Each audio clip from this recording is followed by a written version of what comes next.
Hello बच्चों, आप सभी का बहुत बहुत स्वागत है। तो आज मैं बताने वाला हूँ कि 10th के बाद कौन सा विषय लेना चाहिए, कौन सा विषय चुनें जिससे आपको आगे कोई परेशानी ना हो और कौन सा विषय आपके लिए अच्छा होगा। इस वीडियो में संपूर्ण जानकारी मैं आपको देने वाला हूँ कि आर्ट्स में कौन से विषय होते हैं, साइंस में कौन से विषय होते हैं और मैथ्स में कौन से विषय होते हैं। तो इस सारे सब्जेक्ट के बारे में आपको मैं पूर्णतः विस्तार से बताने वाला हूँ। तो 10th के बाद बच्चों को रहता है कि हम साइंस ले या आर्ट्स ले या फिर कॉमर्स ले, ठीक है। तो देखिए, 10वीं के बाद आपके तीन विषय होते हैं। ये तीन विषय हैं। 10वीं के बाद आपके ये तीन विषय होते हैं, साइंस, आर्ट्स और ये कॉमर्स, ठीक है। 10वीं के बाद आपके ये तीन विषय होते हैं। तो साइंस, आर्ट्स और कॉमर्स, तो कई बच्चे जो रहते हैं वो अपने फ्रेंड को देख कर ले लेते हैं कि मेरा दोस्त साइंस ले रहा है, मैं भी साइंस ले लूँ। तो आपको ऐसे नहीं करना चाहिए। आगे वीडियो में मैं आपको बताऊंगा, तब तक वीडियो में बने रहिए। तो देखते हैं साइंस। सबसे पहले देखते हैं साइंस में कौन कौन से आपको सब्जेक्ट होते हैं, कौन कौन से आपको पढ़ना होता है, ठीक है। यहाँ पर देखिए साइंस। साइंस में आपका रहता है मैथ्स, ठीक है। साइंस में आपको पढ़ना होता है मैथ्स, फिजिक्स, केमिस्ट्री, बायोलॉजी, ठीक है। और यहाँ पर हिंदी इंग्लिश जो है, यहाँ पर जो है कॉमन रहता है। कॉमन का मतलब कि हिंदी इंग्लिश जो है आपको तीनों सब्जेक्ट में, किसमें साइंस, आर्ट और कॉमर्स तीनों में आपको पढ़ना होता है, ठीक है। तो यहाँ पर अगर आप साइंस लेते हैं तो साइंस में आपको जो है मैथ्स और बायोलॉजी आप दोनों एक साथ पढ़ सकते हैं अगर आपको दोनों में गहरी रुचि है तो, केवल 12वीं तक, ठीक है।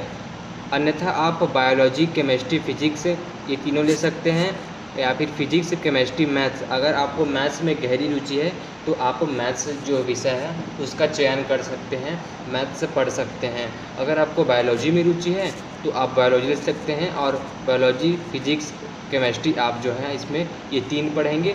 अगर आप मैथ्स लेते हैं तो मैथ्स में आप पढ़ेंगे मैथ्स, फिजिक्स, केमिस्ट्री, ठीक है। तो पीसीएम किसको बोलते हैं, फिजिक्स, केमिस्ट्री, मैथ, और पीसीबी बोलते हैं हम, फिजिक्स, केमिस्ट्री, बायोलॉजी। और हिंदी इंग्लिश में आपके 100 नंबर होंगे, यहाँ पर 200 नंबर, और यहाँ पर फिजिक्स, केमिस्ट्री, बायोलॉजी मिला के 300 नंबर यहाँ पर आपके हो जाते हैं, ठीक है। तो चलिए देखते हैं कि आप साइंस लेके क्या क्या बन सकते हैं, ठीक है। ये बच्चों के मन में ये सवाल रहता है कि सर हम साइंस तो ले लेंगे लेकिन क्या क्या उससे बन सकते हैं, क्या क्या उसके फ़ायदे हैं। तो चलिए मैं आपको बताता हूँ। तो देखिए क्या क्या आप बन सकते हैं साइंस लेकर। तो साइंस लेकर आप बन सकते हैं इंजीनियर केवल वही बनेगा जो मैथ लिया होगा 10वीं के बाद 11वीं में, वही जो है केवल इंजीनियर बन सकता है। बायोलॉजी लिया होगा वो इंजीनियर नहीं बन सकता है। उसी प्रकार यहाँ पर आप डॉक्टर, साइंटिस्ट, डॉक्टर वही बनेंगे जो बायोलॉजी के साथ 12th पास करेंगे, ठीक है। तो इस प्रकार आपको ध्यान देना है कि इंजीनियर बनने वाला जो है केवल मैथ्स लिया होना चाहिए, वही इंजीनियर बन सकता है। और डॉक्टर में बायोलॉजी का सब्जेक्ट आपको चूज़ करना होगा, ठीक है। तो इंजीनियर, डॉक्टर, साइंटिस्ट, आप नासा, इसरो जैसे विभिन्न संस्थानों में अगर आप साइंटिस्ट, खोजकर्ता बनना चाहते हैं तो आप जो है साइंस विषय का चयन कर सकते हैं, विज्ञान विषय का चयन कर सकते हैं। आप बन सकते हैं एक अच्छे साइंस टीचर और किसी कॉलेज के प्रोफेसर आप बन सकते हैं अगर आप साइंस लेंगे तो। और अदर्स गवर्नमेंट वैकेंसी जो निकलती है, एसएससी, रेलवे और बैंक, टेक्निकल, इसमें आप जो है अप्लाई कर सकते हैं, आप एलिजिबल होंगे इन सभी वैकेंसीज़ में, ठीक है। तो आप जो है साइंस लेकर इन सभी पोस्ट पर जो है आप बन सकते हैं, ठीक है। और आगे देखते हैं आर्ट्स सब्जेक्ट होते हैं। आर्ट्स में कौन, तो देखिए आर्ट्स में आपके होते हैं history, geography, political science, economics, home science, sociology, physiology, music, ठीक है। तो यहाँ पर देखिए 1 2 3 4 5 6 7 8 9 9 सब्जेक्ट आपके होते हैं हिंदी प्लस इंग्लिश। तो आपको 9 के 9 सब्जेक्ट नहीं पढ़ने होते हैं, आपको इसमें से केवल 3 चूज़ करने होते हैं। आपको 3 सब्जेक्ट से चूज़ करने होते हैं, जैसे हिस्ट्री, इतिहास, जियोग्राफी, पॉलिटिकल साइंस, इकोनॉमिक्स। ये 4 में से आपको जो है 3 सब्जेक्ट जो है आपको चूज़ करने होते हैं।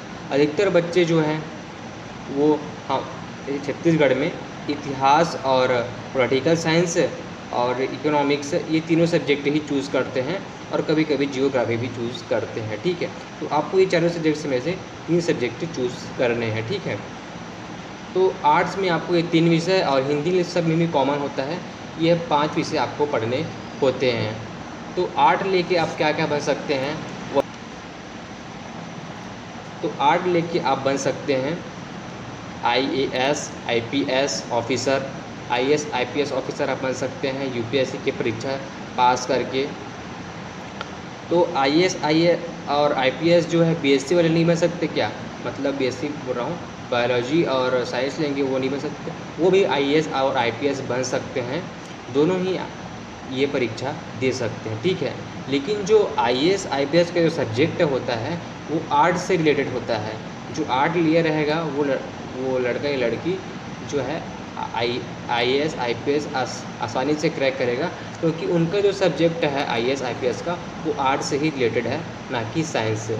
दोनों ही बन सकते हैं, साइंस वाले भी बन सकते हैं IAS IPS और आर्ट्स वाले भी बन सकते हैं, लेकिन जो IAS IPS का जो कोर्स है वो आर्ट से रिलेटेड है। ठीक है, तो उनको जो बनने में आसानी होगी।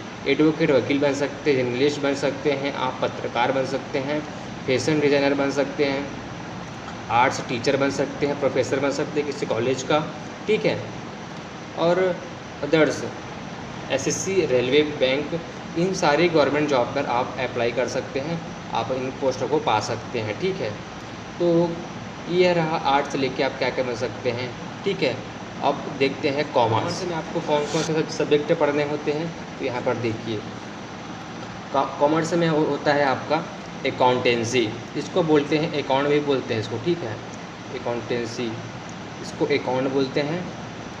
बिजनेस स्टडीज़ BST बोलते हैं इसको। Economics, entrepreneurship EPS। ठीक है, ये चारों में से 3 सब्जेक्ट आपको चूज़ करने होते हैं, 3 सब्जेक्ट आपको पढ़ने होते हैं, और हिंदी इंग्लिश तो सभी में कॉमन है। ठीक है,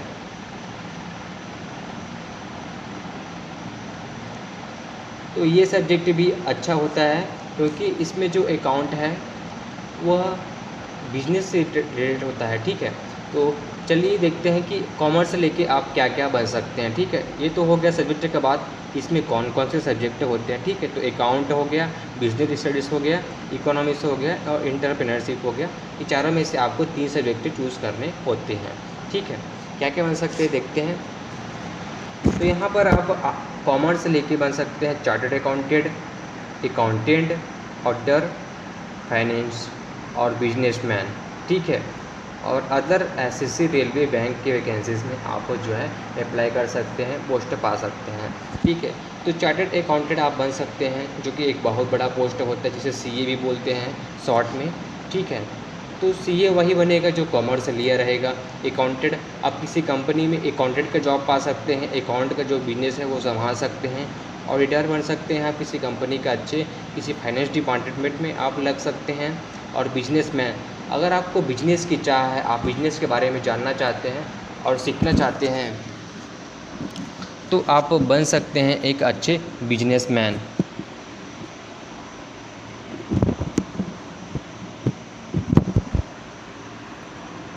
ठीक है, तो मैं आपको बताने वाला हूँ मेन बात कि आपको सब्जेक्ट का चयन कैसे करना है। तो आप सब्जेक्ट को चूज़ कैसे करेंगे, जिसमें आपकी गहरी रुचि हो। जैसे कोई सब्जेक्ट है उसमें आपकी गहरी रुचि है, वो सब्जेक्ट आपको अच्छा लगता है, तो आप उसी सब्जेक्ट को ही चुनिए। ठीक है, जिसको आपको पढ़ने में मज़ा आ रहा हो, आपको अच्छा लग रहा हो और किसी प्रकार का दबाव ना हो, जिसमें आपकी गहरी रुचि हो, आप उसी सब्जेक्ट को चयन कर सकते हैं। ठीक है, सामाजिक दबाव, कई लोगों का दबाव रहता है, जैसे मम्मी पापा हो गया और भाई बहन हो गए।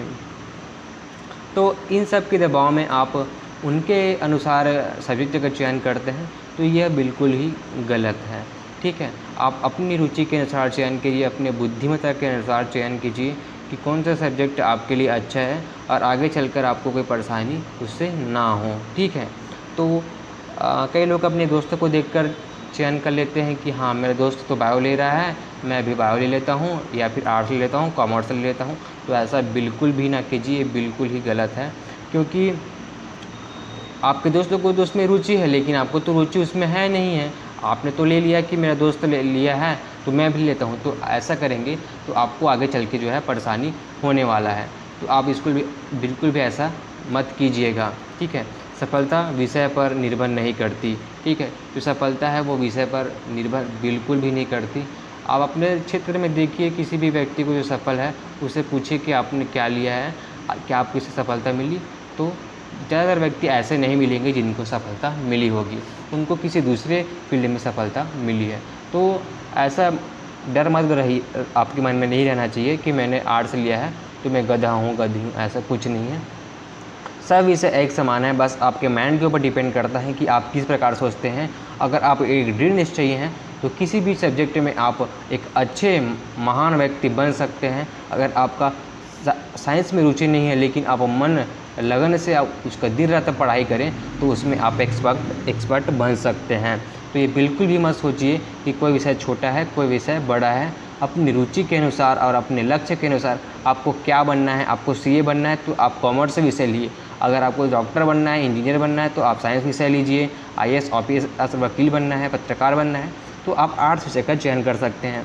और किसी विषय को चुनने के लिए आपका लक्ष्य भी, आपका जो गोल है वो भी निर्भर करता है कि आपका गोल क्या है, आपका लक्ष्य क्या है।